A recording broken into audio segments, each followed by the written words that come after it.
Bueno, ahora sí, empezamos.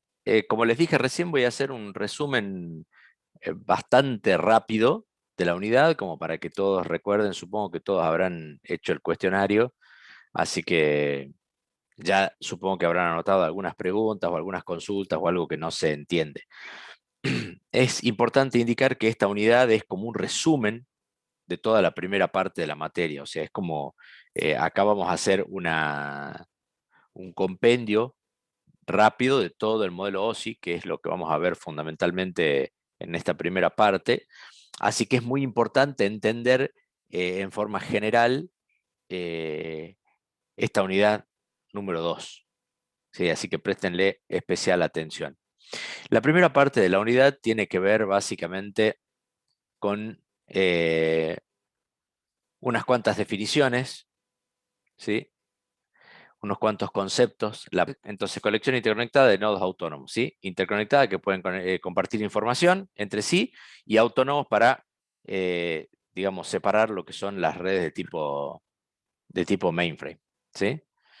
Bueno, en las topologías les decía, tenemos las simétricas y las asimétricas. Dentro de las simétricas que están normalmente relacionadas con las redes de tipo LAN, tenemos las de tipo bus, ¿sí? Donde claramente se comparte un mismo canal de transmisión, ¿sí? Las de tipo estrella, donde hay un nodo de vinculación en el medio que une a cada uno, que básicamente utilizan el mismo tipo de protocolo, y después están las de anillo, que como les decía, prácticamente no se usan, ¿sí? Y las de malla, ¿sí? Estas de malla, que están viendo, ¿no? Por las dudas, yo estaba chocho pensando que veían hace rato. Sí se ve, profe. Excelente, muchas gracias. Bueno, y después están las asimétricas, que tienen que ver normalmente con las redes WAN. Esto no quiere, digamos, esta clasificación no quiere decir que siempre las simétricas estén relacionadas con las LAN, ni siempre las asimétricas estén relacionadas con las WAN, pero es lo que normalmente sucede, ¿sí? Acá tenemos la clásica red de tipo árbol, ¿sí? Que es la topología típica de Internet, ¿sí? Y después tenemos, por supuesto, algunas mixtas, ¿sí? Que son mezcla de cualquiera de las anteriores. Bueno, la materia esta se llama, por lo menos para ingeniería, arquitectura de red, así que vamos a definir de qué estamos hablando cuando hablamos de una arquitectura de red. Básicamente, ¿para qué queremos definir una arquitectura de red? Bueno, el objetivo principal es simplificar el desarrollo de los protocolos de red, o sea, y simplificar el desarrollo de lo que conocemos como un lenguaje de red. ¿Está? Entonces, ¿cómo hacemos cuando necesitamos simplificar un desarrollo complicado? Bueno, básicamente lo dividimos en módulos, ¿sí? Y entonces estipulamos la comunicación que tiene que haber entre esos módulos. ¿Estamos de acuerdo? Entonces, básicamente, eh, en el caso de las redes, estos módulos, ¿sí? Es lo que nosotros llamamos las capas de la arquitectura de red. Entonces podemos definir a una arquitectura de red como un conjunto de capas que tienen funciones específicas. ¿Cuál es el objetivo de esas capas? Básicamente, como les acabo de decir, simplificar el desarrollo de los protocolos, ¿sí? Establecer puntos de conexión entre esas capas bien específicos, ¿sí? Y ponerle, por supuesto, un nombre a esa capa para que se pueda identificarla, ¿sí?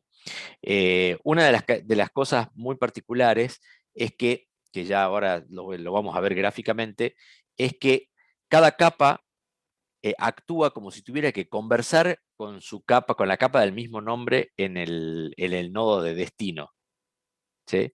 Ya vamos a ver de qué se trata esto. O sea, cuando se diseña la capa, se la diseña con el objetivo de que hable con la capa homónima, o sea, con la capa que tiene su mismo nombre. Bueno, la arquitectura que vamos a estudiar, porque definitivamente es la que más se usa, la que es base de todos los protocolos que actualmente conocemos, se denomina modelo OSI, ¿sí? OSI es la contracción de las palabras en inglés Open Systems Interconnect, ¿sí? O sea, interconexión de sistemas abiertos. El objetivo del modelo OSI es un modelo desarrollado por la ISO,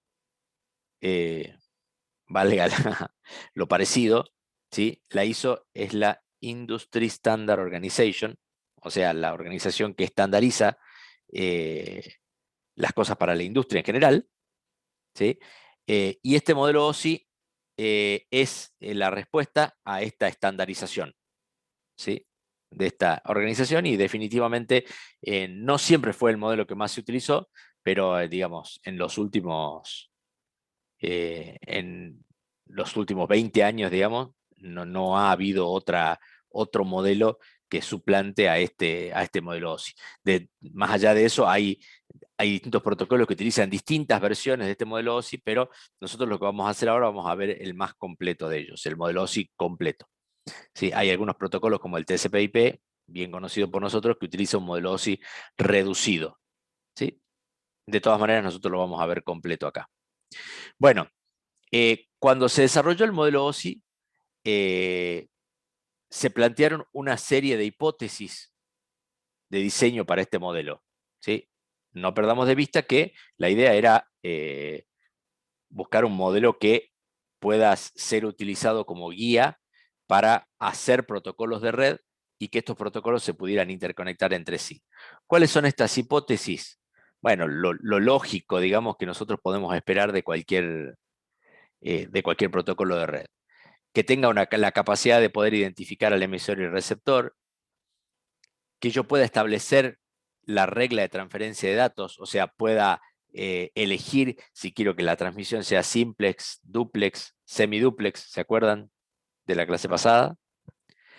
Que pudiera yo tener un sistema de detección y corrección de errores, obviamente, porque sabemos que los errores en el medio de transmisión van a existir. Entonces yo necesito en el diseño de este modelo que en algún lado haya algún sistema de detección y corrección de errores. Que yo pueda establecer un sistema de división de los mensajes en partes. ¿Por qué quiero dividir los mensajes grandes o largos en partes? Básicamente esto tiene que ver con la misma detección y corrección de errores. Si yo no puedo dividir los mensajes en partes, cuando me dé cuenta que hay un error, tengo que volver a, a retransmitir todo un mensaje largo completo. Entonces es sumamente interesante poder dividir los mensajes o una gran cantidad de información en partes, ¿sí? En paquetitos, de tal manera que yo poder controlar cada paquetito, y si tengo que retransmitir algo, retransmito ese pedazo nada más.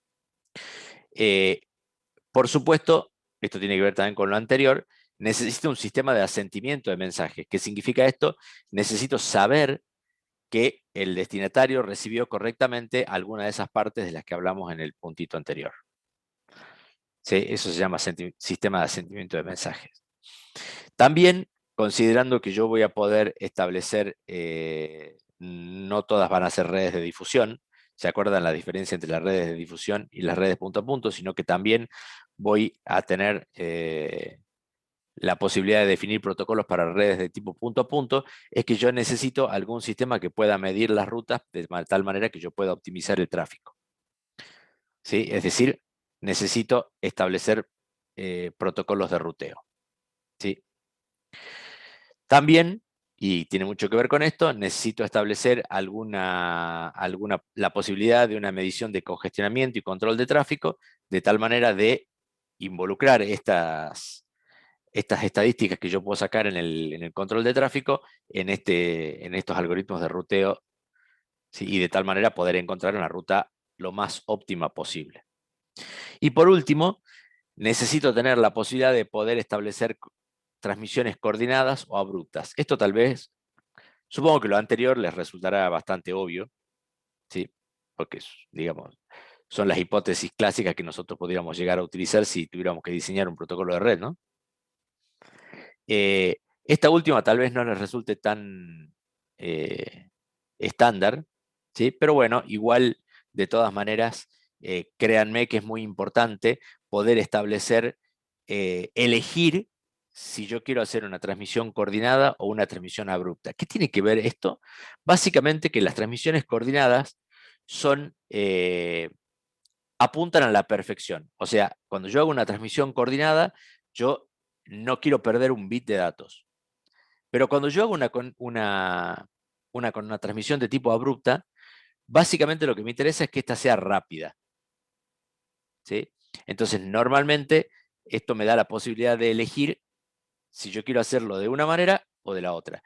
Si me interesa la exactitud, voy a las transmisiones coordinadas. Si me interesa la velocidad, voy en general a las transmisiones de tipo abruptas. De todas maneras, les estoy dando así un pantallazo general. Después vamos, acuérdense que después de esta unidad vamos a ir siguiendo con el detalle de cada una de las capas que componen el modelo OSI, así que quédense con esto como unas hipótesis de diseño, simplemente. ¿Sí? Son las cosas, los nice to have, o sea, las cosas que a mí me interesaría tener cuando yo desarrollo un protocolo de red. Bueno, y básicamente, teniendo en cuenta todas estas hipótesis, nace, o les presento, miren acá, lo que es el modelo OSI. El modelo OSI está compuesto por 7 capas. ¿Sí? La capa desde arriba para abajo, la capa de aplicación, de presentación, de sesión, de transporte, de red, la capa de enlace y la capa física, donde internamente hay hay una división en partes de este modelo también, que nosotros también lo vamos, en base a las funciones que tienen, vamos a ver que hay dos partes. Las tres primeras capas, las tres capas inferiores, que son la física, enlace y red, conforman lo que vamos a llamar la subred. ¿Sí? Las tres primeras capas son las capas necesarias y suficientes para llevar información de un punto al otro. ¿Sí? Las 4 capas superiores, y específicamente las 3 primeras, ¿sí? La de aplicación, presentación y sesión, son capas específicamente dedicadas a darle un servicio mejor o más específico al usuario que está por encima de la capa de aplicación. ¿Está? Y en este gráfico ustedes, como pueden ver, aparecen estas flechas que están de doble extremo que aparecen acá, que es lo que nosotros conocemos con el nombre de protocolos. ¿Sí? Entonces, acá tenemos protocolo de capa 1, protocolo de capa 2, y así sucesivamente hasta llevar el protocolo de la capa 7. Esto es lo que yo mencionaba anteriormente, que cuando yo diseño cada una de estas capas, ¿sí? Las capas se tienen que diseñar considerando que tienen que hablar con la capa homónima, se me pasó, con la capa homónima del otro lado. ¿Está?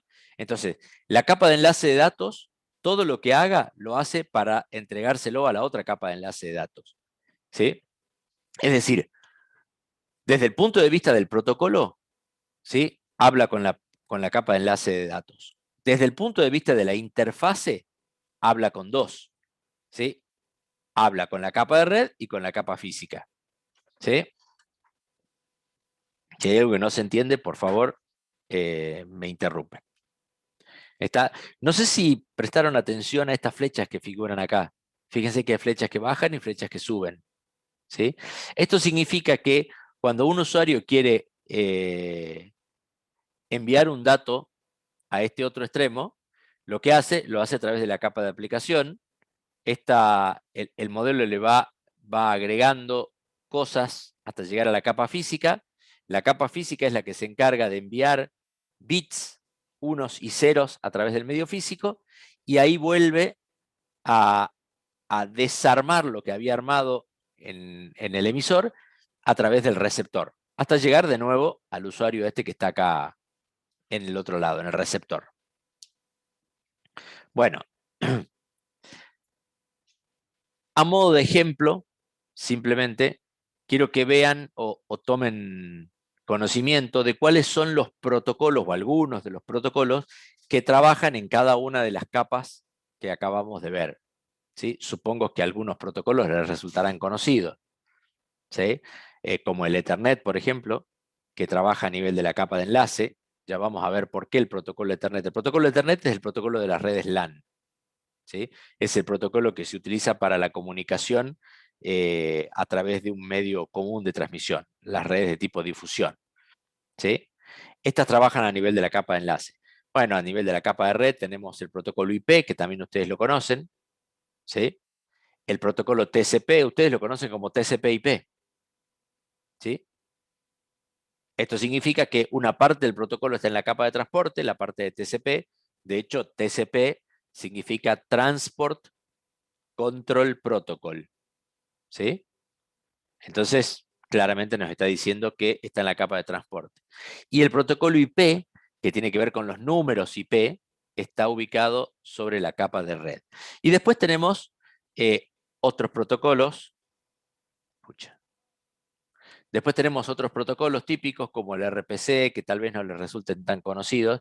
Y después en la capa de aplicación, por supuesto, están todos los protocolos estándar que ustedes sí conocen. Esos son nombres que ya habrán escuchado nombrar varias veces. HTTP, SMTP, SNMP. Bueno, cuando veamos la capa de aplicación, sobre el final del cuatrimestre, vamos a mirar esos protocolos, ¿sí? Específicamente qué hace cada uno. Bueno, esto simplemente es a modo de ejemplo, ¿sí? Para que vean que tenemos protocolos en todas las capas del modelo OSI. Bueno, y ahora resumen rápido de abajo hacia arriba, ¿sí? El modelo OSI me gusta siempre mirarlo desde el lado inferior hacia el lado superior. ¿Tá? Entonces veamos la capa física, la capa que está en contacto con el medio de transmisión. ¿Se acuerdan de ese grafiquito que parecía tan obvio que vimos en la primera clase, donde estaba el emisor, el medio y el transmisor? Bueno, acá empiezan a aparecer algunas referencias a estos tres componentes. La capa física, entonces, formalmente se ocupa de la normalización de las características eléctricas, mecánicas y físicas que son necesarias para transmitir bits a través de un medio de comunicación. Cuando digo medio de comunicación, estoy hablando de algo genérico. Es decir, medio de comunicación puede ser un cable, puede ser una fibra, puede ser el aire, puede ser el agua, ¿sí? O lo que fuera. Cualquier medio de comunicación. Y por supuesto, en cada uno de estos medios de comunicación voy a tener distintas características eléctricas, mecánicas y físicas, ¿sí? La capa física tiene que ver con los voltajes que yo voy a tener que poner en un cable para que cuando yo ponga un 1 de un lado del cable, llegue un 1 al otro lado, cuál va a ser la frecuencia de la luz en el caso de una fibra óptica, la frecuencia a la que voy a transmitir en el caso del aire, etcétera, etcétera, etcétera. Todas estas cosas, ¿sí? ¿Cuál va a ser el largo de la antena? ¿Qué tipo de conector voy a usar? Si va a tener un contacto, dos contactos, cinco contactos, ¿sí? Todas esas cosas están ubicadas en lo que llamamos la capa física, ¿sí? Por eso cuando yo tengo que representar esto, la voy a representar con un conector RJ45, el cable UTP, un conector de fibra óptica, una placa de red inalámbrica en este caso, ¿sí? O lo que antes conocíamos con el nombre de hub. ¿Sí? Tal vez ustedes no sepan ni lo que es un hub. Un hub es como un concentrador. ¿Se acuerdan de la topología estrella que veíamos recién? Que tenía un punto en el medio. Bueno, ese punto en el medio es esto, concretamente. ¿Es un hub o un switch? ¿Sí? En una topología estrella. Fíjense, acá en este caso tenemos un hub de 8 bocas, donde es un concentrador en donde puedo conectar 8 computadoras a través de un cable UTP. La diferencia entre un hub y un switch, básicamente es que el hub trabaja sobre la capa 1, es digamos, un concentrador bobo, ¿sí? O sea, un concentrador que no tiene inteligencia, a diferencia del switch, que es un concentrador inteligente. ¿Sí? Ya vamos a ver a qué se refiere la inteligencia esa cuando veamos la capa física específicamente. Pasemos a la capa que sigue, la capa de enlace. Básicamente es una capa que se tiene que encargar de mejorar, ¿sí? El trabajo que hace la capa física. ¿Y cómo lo puede mejorar? Básicamente considerando que la capa física va a tener errores, ¿sí? A pesar de que yo haga todos los esfuerzos para tener el mejor tipo de conectividad, para que el medio físico tenga la menor cantidad de pérdidas posible y todo lo demás, yo sé necesariamente que en la capa física va a haber errores. Entonces, para eso tengo la capa de enlace que de manera primordial va a tratar de que esos errores se minimicen y de que un error se pueda recuperar para que las capas superiores, ¿sí?, del modelo OSI ni se enteren de que la capa física tenía errores. Para eso tengo que establecer algunas funciones principales, como son el enmarcado, y esto acuérdense bien clarito. ¿Se acuerdan en las hipótesis que yo decía recién que una de las cosas que yo necesito tener es alguna manera de dividir la información en mensajes más pequeños para poder retransmitirlos? Bueno, de esto se trata el enmarcado. Es esta función por la cual yo voy a agarrar una porción grande de información y la voy a dividir en porciones más específicas, con el objetivo de hacer un control de error a nivel bit, ¿sí? Es decir, si supongamos que yo tengo, no sé, 100K, 100 kilobytes, ¿sí?, que 100 kilobytes son 800 kilobits, ¿sí? O sea, un montón de bits todos juntos. Si yo tengo el objetivo de transmitir esos 800 kilobits, o sea, 800.000 bits, uno detrás de otro, voy a tener errores. Y cuando llegue al otro lado, aunque yo tenga un buen sistema de detección de errores, no voy a tener forma de poder transmitir solo porque no sé dónde está el error, entonces voy a tener que transmitir todo de nuevo, lo cual es altamente ineficiente. Entonces, para evitar esto, lo que yo hago, establezco un enmarcado, o sea, divido esos 800K en, por ejemplo, porciones, digámosle, yo puedo tomar cualquier división, podría ser una cosa simple, un byte, 8 bits, ¿sí? Sería la más simple. Entonces yo digo, bueno, voy a transmitir de a 8 bits, ¿sí? Entonces yo transmito 8, chequeo que ha llegado bien al final, al otro lado. Si llegó bien, pasó. Sigo con el que sigue. Y así sucesivamente. Bueno, yo podría tomar esta opción, ¿sí?, que se hace un poco ineficiente, porque yo para hacer controles de errores, necesito agregar información a esos 8 bits. Entonces, si yo por cada 8 bits reales que transmito voy a tener que agregar 6, 7 u 8 bits adicionales para hacer el control de errores, ¿sí?, de nuevo se hace absolutamente ineficiente. Entonces, se toma una situación de compromiso. Los paquetes suelen ser de alrededor de 1500 bytes, ¿sí? Ese es el valor estándar. Entonces yo cada 1500 bytes voy, acuérdense, de los 800.000 que yo quería transmitir, voy de a 1500, ¿sí? Y a esos 1500 sí le pongo algún nivel de control, algún control de error de nivel bit, ¿sí? ¿Ustedes saben cuál será un control? ¿Conocen algún método de control de errores a nivel bit? A ver, ¿quién me tira un centro? ¿Han visto algún Los sistema bits de... de paridad. El bit de paridad, exactamente. El bit de paridad es el mejor ejemplo de un control de error a nivel bit. ¿Es un buen control de error o es un control de error más o menos el bit de paridad para ustedes? ¿Qué opinan? ¿Es un sistema de control de error buenísimo, buenísimo, o es un sistema de control de error de medio pelo, por decirlo de alguna manera?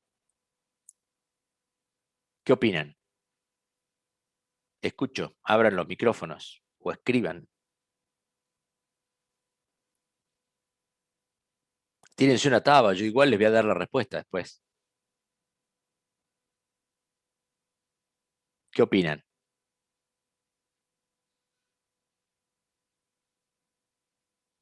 ¿Cuántos errores en cuántos bits puedo controlar con un bit de paridad? A ver, están todos mudos hoy, nadie leyó el apunte hoy. Bueno, con el bit de paridad yo puedo controlar errores de un bit, ¿sí? Si yo tengo 2 bits erróneos en un flujo de bit, ¿sí?, el sistema de bit de paridad pasa como piña. ¿Está? Entonces, el control de bit de paridad es un sistema de control de errores de medio pelo, por decirlo así, ¿sí? Un sistema de control de errores que puede tener errores en sí mismo, valga la redundancia. Entonces, desde ya tenemos que saber que en las capas superiores vamos a tener que tener nuevos sistemas de control porque va a haber errores que se le van a pasar a esta capa de enlace de datos. Bueno, entonces, las funciones principales de la capa de enlace de datos en el marcado, el control de errores a nivel bit, por eso está especificado, ¿sí? Acá, el control de flujo. ¿Qué significa el control de flujo? Significa evitar que un emisor muy rápido sature a un receptor lento. Entonces, son los mecanismos que yo necesito para que el receptor le pueda avisar al emisor, che, pará de mandarme cosas porque no doy más. ¿Está? Eso así hablando en criollo. Eso se llama control de flujo. O sea, evitar que un receptor lento empiece a perder paquetes cuando un emisor rápido le manda a todo vapor. ¿Sí? Bueno, y después hay una parte muy especial en la capa de enlace de datos y muy importante, que es específicamente para las redes de difusión. ¿Sí? Lo de arriba sirve tanto para difusión como para punto a punto. A partir de acá, las redes de difusión utilizan lo que se llama la subcapa MAC. ¿Sí? Esta MAC es el acrónimo de Media Access Control en inglés. ¿Sí? O sea, control de acceso al medio. Ustedes se acuerdan que en las redes de difusión, la principal hipótesis de las redes de difusión es que hay un canal compartido por todos los nodos de esa red de difusión. Entonces, es muy importante en este tipo de redes el hacer un control de quién tiene la potestad de usar el medio ese que es compartido.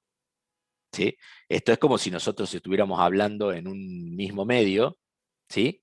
Y todos quisiéramos hablar al mismo tiempo, definitivamente nadie entiende nada.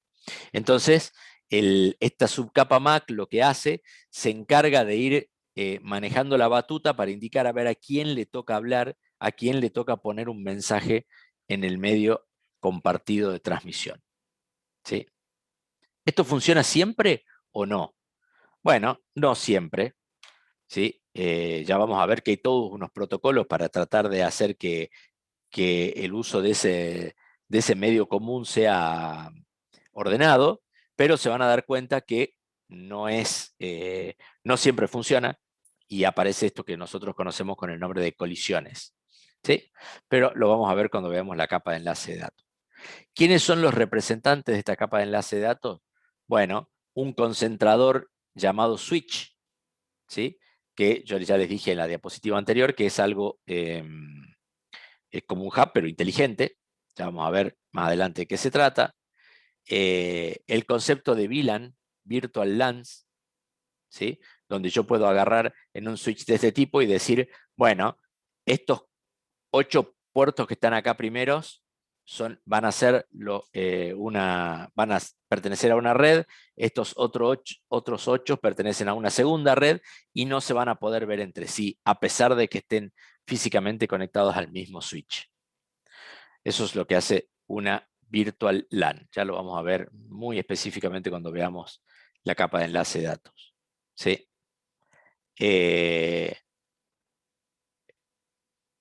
El acrónimo representante de la capa de enlace de datos es la MAC, ¿sí? Media Access Control. Normalmente la capa de enlace de datos suele conocerse también con el nombre de capa MAC. ¿Está?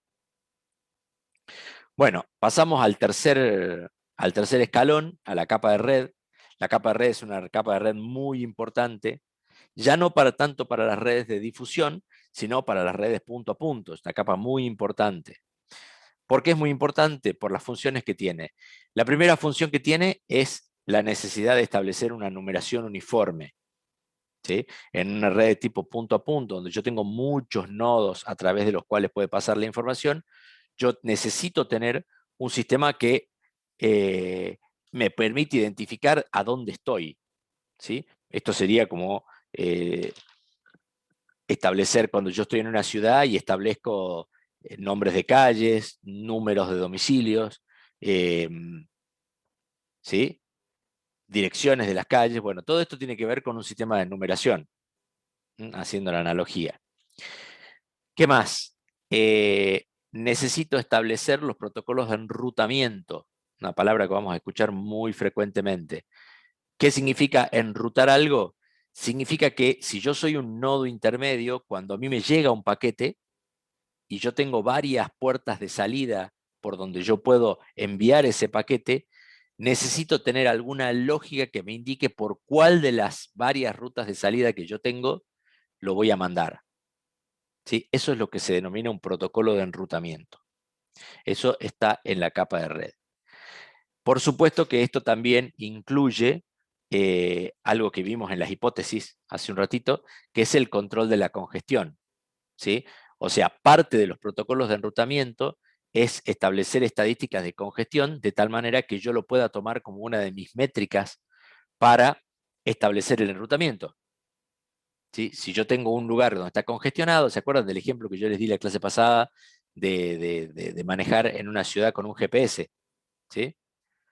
Si ustedes utilizan Google Maps o Waze como, como un sistema de transporte, ustedes saben que Waze o Google Maps tienen indicación del congestionamiento que hay en determinados lugares de la ciudad y probablemente les puede indicar una ruta en donde no haya tanta congestión, justamente para no seguir incrementando esa congestión. O sea, lo va a mandar por otro lado. Bueno, lo mismo pasa para las redes. Si yo puedo saber en qué puntos de la red tengo problemas para pasar, si un determinado paquete tiene problemas para pasar, entonces probablemente elija otro punto por donde circular. Los representantes físicamente, ¿sí?, de esto son los routers, ¿sí? O sea que esto que ustedes tienen en sus casas que los conecta a los proveedores de internet, sí, que ustedes le llaman el famoso router, bueno, ese dispositivo está trabajando concretamente en la capa número 3 del modelo OSI, ¿sí? Bueno, wireless router es lo mismo, y si tengo que establecer dos palabras como representantes de esta capa, son el IP o algo que se llama NAT. NAT, solo les digo el nombre por ahora, significa Network Address Translation, o sea, traducción de direcciones de red. Es algo que vamos a ver con mucha profundidad cuando veamos la capa de red en la unidad que corresponde. Por ahora quédense con el nombre, traducción de direcciones IP. Es un protocolo que se inventó para cuando empezaron a faltar las IPs públicas, ¿sí?, para disminuir el uso de las IPs públicas en redes privadas. Después vamos a ver cómo funciona. Pasamos a la capa de transporte. La capa de transporte ya tiene algunas funciones que son un poquito más complejas, ¿sí? Una de estas funciones se llama multiplexión. Tampoco voy a entrar en detalle de esto porque lo vamos a ver en la unidad, ¿sí? Tiene una función que se llama control de consistencia entre los extremos, ¿sí? Es decir, ustedes saben que en las redes de tipo punto a punto, para llegar de un origen a un destino, probablemente yo pase a través de muchos nodos intermedios, muchos routers intermedios, ¿sí? Entonces, la capa de transporte se va a ocupar de establecer lo mismo que hacía la capa de enlace. ¿Se acuerdan la capa de enlace que hacía un control básico de errores para la capa física? Bueno, la capa de transporte va a hacer un control de consistencia o control de errores, ¿sí?, de punta a punta, ¿sí? O sea, más allá del control de error básico que haga la capa de enlace, la capa de transporte hace un nuevo control ya más abarcativo, digamos, ¿sí? Tiene también una función que se llama el almacenamiento temporal y recuperación ante caídas, ¿sí? O sea, la capa de transporte se tiene que ocupar de establecer los mecanismos necesarios para que si hay una caída de toda la red intermedia entre un origen y un destino, las conexiones se puedan volver a recuperar sin tener que empezar desde cero, ¿sí? No sé si alguna vez ustedes esto se puede ver fácil cuando ustedes bajan un archivo, por ejemplo, de internet, y de golpe ustedes van viendo que los numeritos van corriendo y de golpe se paran, ¿sí? Usted dice, ¿por qué se paró? Y después siguen corriendo de nuevo. Bueno, lo más probable que haya pasado ahí es que haya habido una caída intermedia en algún punto de la red que ustedes están usando. Entonces, por eso se pararon los números hasta que se produjo todo este sistema de recuperación ante caídas y después sigue, digamos, o sea, no vuelve a cero, ¿sí?, sino que sigue la transmisión. Bueno, tiene una función también muy conocida que la vamos a ver después, que se llama QoS, Quality of Service. Básicamente es una función que me permite establecer prioridades, ¿sí?, para ciertos flujos. ¿Sí? Ejemplo sería si yo estoy mandando un mail al mismo tiempo que estoy estableciendo una comunicación de voz sobre IP, ¿sí?, una llamada de WhatsApp, pongámosle, ¿sí?, yo debería preferir que la llamada de WhatsApp salga primero, digamos, o tenga prioridad en la cola de salida, porque yo necesito que sea en tiempo real esa llamada, ¿sí? El mail, si demora un par de segundos más, un par de minutos más, no pasa nada. ¿Está? Entonces, hay algunos servicios en los cuales a mí me va a interesar darle prioridad, y esto se hace utilizando este concepto de Quality of Service, ¿sí? Ya lo vamos a estudiar también cuando veamos la capa de transporte. Representante de la capa de transporte, los firewall. El concepto de firewall lo vamos a ver también acá en la capa de transporte. Vamos a ver de qué se trata y para qué sirve. Y como les decía hace un rato, cuando veíamos los protocolos, los famosos puertos que ustedes escuchan cuando tienen que abrir un puerto para un juego o algo así, bueno, esos puertos son puertos de la capa de transporte, ¿sí? Vamos a ver que se usa mucho. Bueno, pasamos a la capa de sesión. La capa de sesión es una capa chiquitita, ¿sí? Una capa muy que, como les dije, en algunos protocolos OSI reducidos desaparece, o en realidad se la incluye en otra capa, ¿sí?, que básicamente lo que hace es administración del diálogo, sincronización de mensajes y notificación de excepciones. Por ahora no tiene sentido que ahondemos en qué es cada una de esas cosas, lo vamos a hacer cuando veamos la capa de sesión, ¿sí? Palabras clave de esta capa: Windsock, NetBIOS, tal vez los escucharon nombrar. Capa de presentación sí es un poco más útil, un poco más conocida sus funciones.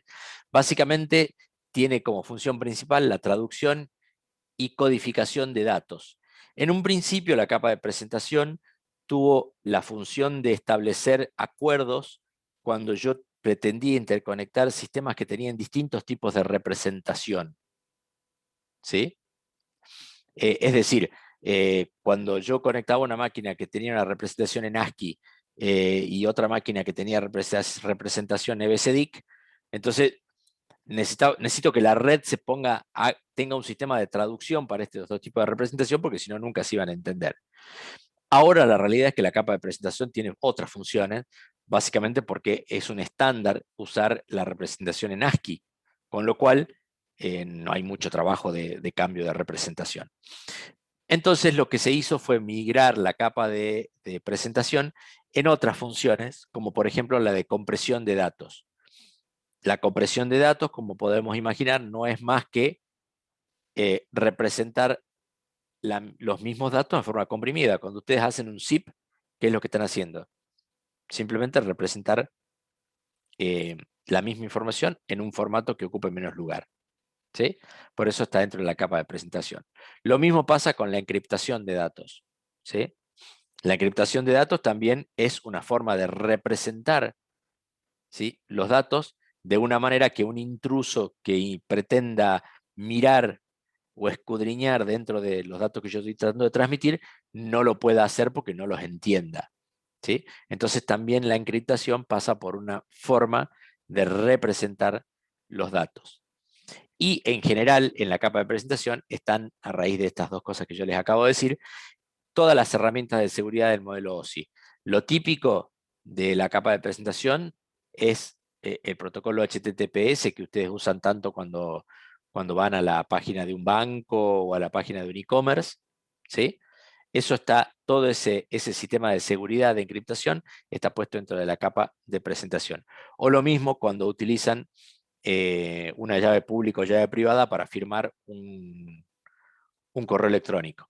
¿Sí? No sé si lo hicieron alguna vez, pero bueno, ya vamos a ahondar también en este tema cuando veamos la capa de presentación.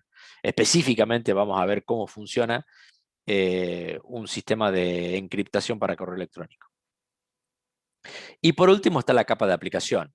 La capa de aplicación tiene una sola función, muy importante, pero es una función que no tiene límite. Esa función es la de establecer o definir estándares para los protocolos de aplicaciones de red. ¿Sí? Entiendo que ustedes saben qué es un estándar. ¿Sí? Un estándar, para los que por ahí no lo saben, es algo que está establecido como de uso común en la industria. Entonces, si ustedes quieren hacer, por dar un ejemplo, ¿no? Si ustedes quieren hacer una página web, claramente tienen que utilizar el protocolo HTTP. ¿Sí? ¿Por qué? Porque es el protocolo estándar para hacer páginas web. Entonces, si ustedes no usan HTTP, ¿sí? Prácticamente nadie que tenga un navegador estándar va a poder ver su página web. Ustedes se pueden inventar su protocolo, ¿sí? Pero como no es un protocolo estándar, probablemente haya poca gente que lo pueda ver o a la cual les sirva esto que ustedes acaban de hacer. Entonces, la capa de aplicación lo que se ocupa justamente es de establecer los estándares, ¿sí? Y estos estándares tienen que ver con, obviamente, con la interacción con los usuarios. ¿Se acuerdan cuando vimos la fotito del modelo? Yo les dije que los usuarios estaban arriba de la capa de aplicación, ¿sí? Entonces, es la capa que se ocupa de establecer la estandarización y la interacción con los usuarios. Protocolos típicos de la capa de aplicación, como ya les dije, HTTP, SMTP, que es el protocolo de correo electrónico, SNMP, que es el protocolo de control de redes, que también lo vamos a ver cuando veamos la capa de aplicación. FTP, también lo conocen, File Transfer Protocol, ¿sí? BNC, por ejemplo, ¿sí? Virtual Network Console, también lo conocen. El protocolo DNS, muy importante, Domain Name System, ¿sí?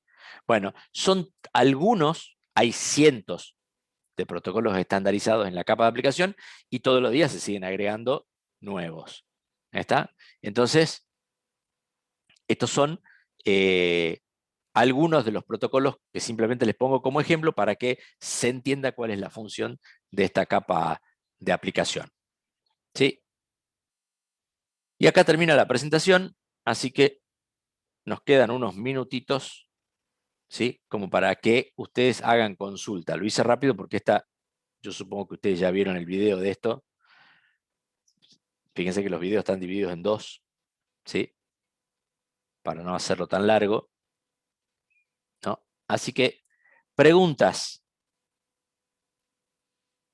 sobre esto, consultas, dudas que les haya quedado de cualquiera de las capas del modelo OSI o de la definición de lo que sirve, para qué es el modelo OSI.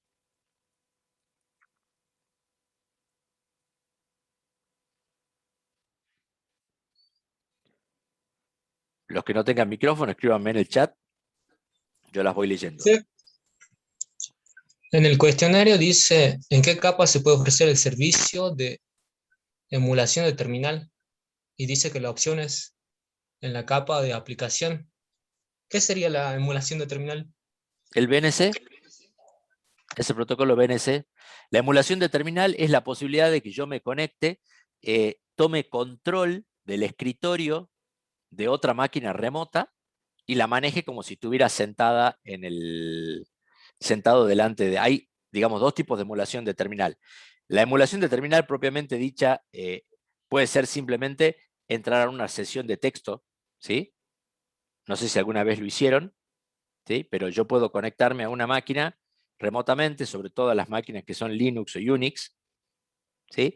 Y tener una consola, ¿sí? Ejecutar comandos tipo DOS, ¿sí? Dentro de esa máquina, pero remotamente. O sea, en vez de estar sentado yo físicamente en el monitor de la máquina, ¿sí? A través de la red puedo entrar y hacer una emulación de terminal. O sea, que me muestre en mi monitor la terminal de la máquina remota.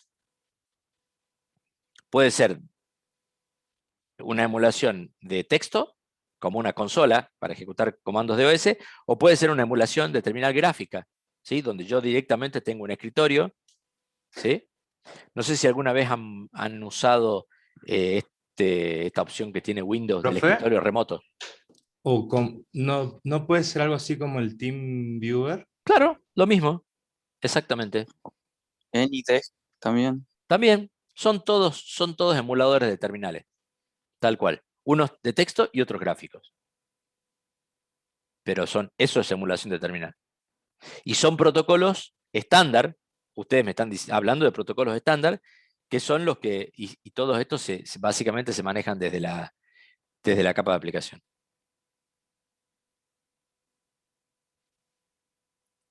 ¿Sí? El solo hecho que sea un protocolo ya está en la capa de aplicación. Protocolo estándar.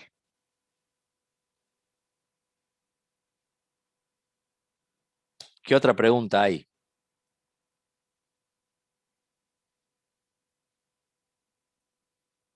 No sé si algo no se entendió de estas hipótesis de diseño, el concepto de la arquitectura de red.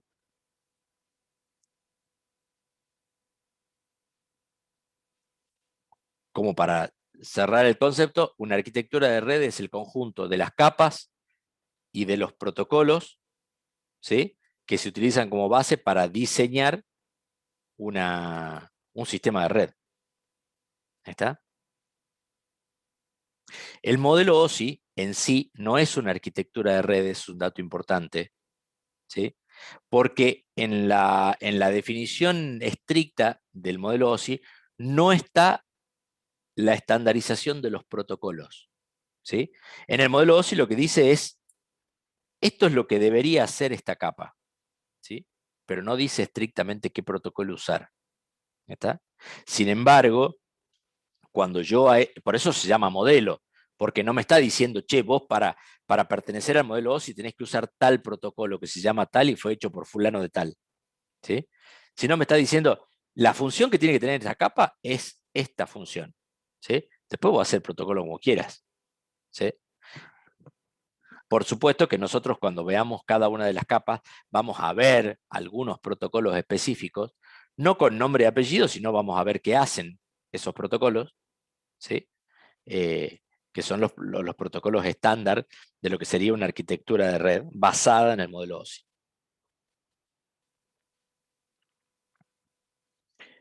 ¿Más preguntas?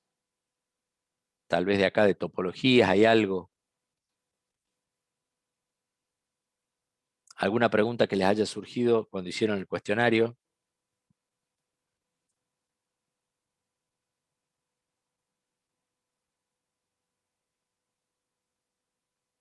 Profe, Diga.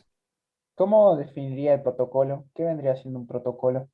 Un protocolo es un acuerdo entre partes, ¿sí?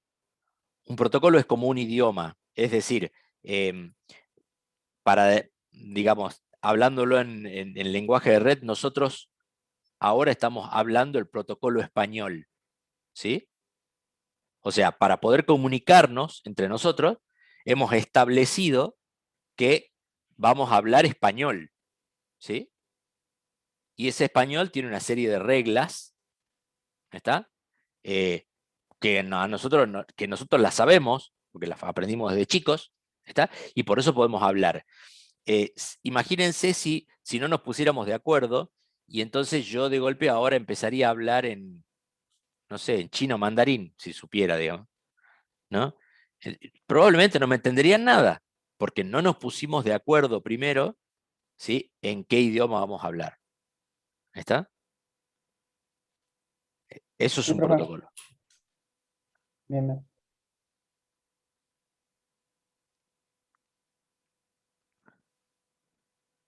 ¿Qué otras preguntas?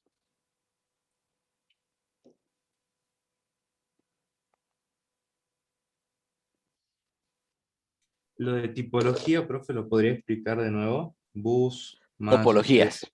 sí. Una topología básicamente tiene que ver con... Ahí está. Ahí. Una topología básicamente tiene que ver con el camino que siguen los bits, ¿sí?, cuando discurren a través de la red. ¿Está? Entonces, básicamente es la forma en que se conectan. Ya vamos a ver cuando lo vamos a profundizar más adelante, para qué sirven, por qué hay distintas topologías, ¿sí? A ver, y para darte un ejemplo ahora rápido, ¿se acuerdan que hablamos de las redes de difusión? Bueno, estas, lo están viendo ahora, están viendo la imagen, ¿no? Por la duda. Mi mouse lo están viendo, digamos. Sí, profe. Esta topología, estas dos topologías, ¿sí?, son topologías de un canal compartido, típicos de una red de difusión. ¿Sí? Fíjense que acá yo tengo este backbone que está acá, es el canal compartido, y todos los nodos están conectados a este backbone. ¿Sí? Entonces yo acá utilizo un protocolo de red de difusión, en donde yo tengo que establecer a quién le toca el turno de hablar. ¿Se acuerdan cuando yo les dije que la capa de enlace tiene esa subcapa de acceso al medio? Bueno, eso es específico para este tipo de topología. Pero no es lo mismo para esta topología. ¿Sí? Yo acá no tengo un canal común de transmisión. Esta topología de anillo, a pesar de estar en las simétricas, es más parecida a una topología de tipo punto a punto, a una red, está más pensada para una red de tipo punto a punto. Entonces tengo que tener algún protocolo, ¿no?, que establezca, tengo que tener algún protocolo que establezca las reglas, cómo van a circular en esta topología. Por eso las mencionamos, simplemente. ¿Está? Entonces, las reglas de estas dos topologías no son las mismas que para esta. ¿Sí? Pero nada, básicamente es una clasificación, es para que ustedes sepan que existen, no tiene otra complicación más que eso. ¿Sí? No sé si hay algo más específico que quería saber de las topologías. No, profe, esa parte no había entendido. Buenísimo. Bueno, ¿más preguntas? Buen día, profe. En el trabajo práctico pregunta, o sea, pide que describamos los tipos de servicio que proveen los protocolos. ¿A qué se refiere con tipos de servicio? La verdad que no sé, porque no sé, de la práctica no te puedo contestar porque no armé la práctica con la profesora, así que no te sé decir. Con los tipos de, a ver, ¿qué te pregunta exactamente? A ver si te lo puedo adivinar. Dice, describe los tipos de servicio que proveen los protocolos.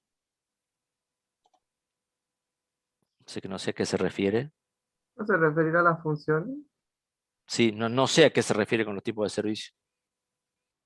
Le va a tener que preguntar a la profesora. La verdad que no sé. O sea, te voy a contestar cualquier cosa si te contesto porque no tengo idea a qué se refiere con ese nombre. No lo tengo yo entre en mi glosario, digamos. Bueno, gracias. Le tengo que pedir a la profesora que me pase los glosarios a qué se refiere con tipo de servicio.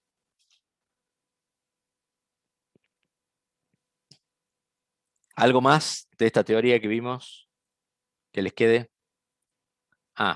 Cuando se accede a las páginas de la Deep Web como la otoño, esto está referido a la capa de aplicación. A ver, cuando vos accedes a una página, independientemente de dónde sea la página, ¿sí?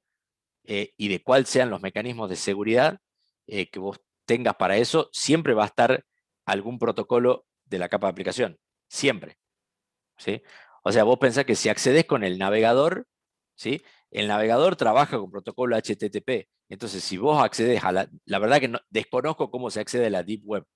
Nunca lo hice, así que no tengo idea cómo se accederá. Tal vez ustedes me puedan enseñar algo a mí, ¿no? Así que no sé, pero supongo que si accedes usando un navegador, seguro que es con la capa de aplicación. 100%. No sé si eso responde a tu pregunta.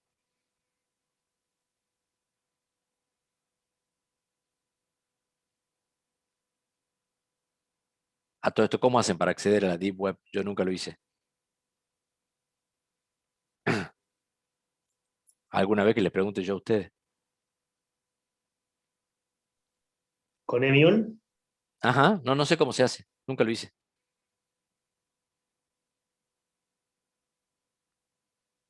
Es un navegador específico.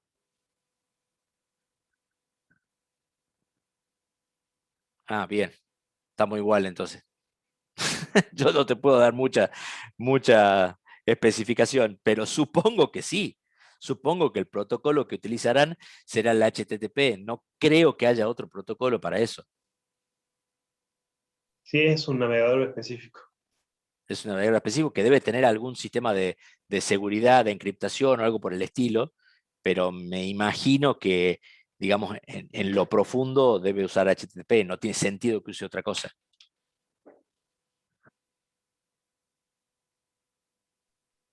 Yo tampoco entré nunca, pero dicen que es como que tu IP es como que va saltando de país a país, digamos, como que no tiene un lugar fijo.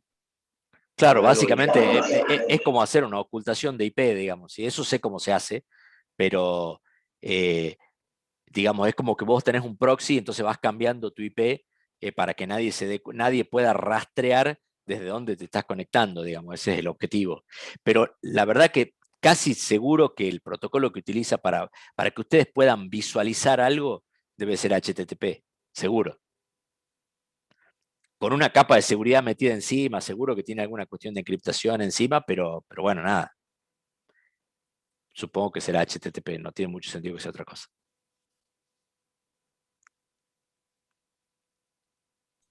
¿Profe? Sí.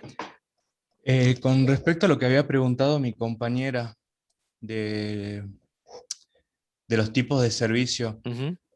por ejemplo, podría ser lo de la capa de aplicación, protocolo en servicio HTTP.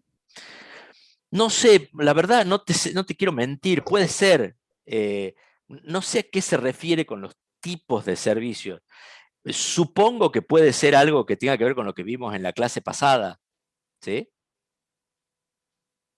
Digo, pero la verdad, si vos me preguntás de tipo de servicio, para mí es si es duplex, simplex, ¿sí? Eso es lo que para mí sería, pero eso no está dentro de esta unidad, por eso no sé, salvo que estén haciendo el trabajo práctico de la unidad número 1, ¿sí?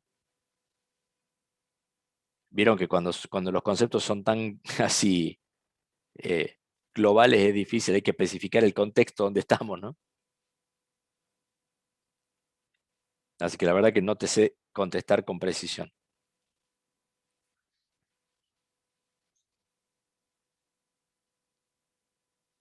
¿Qué otra pregunta hay?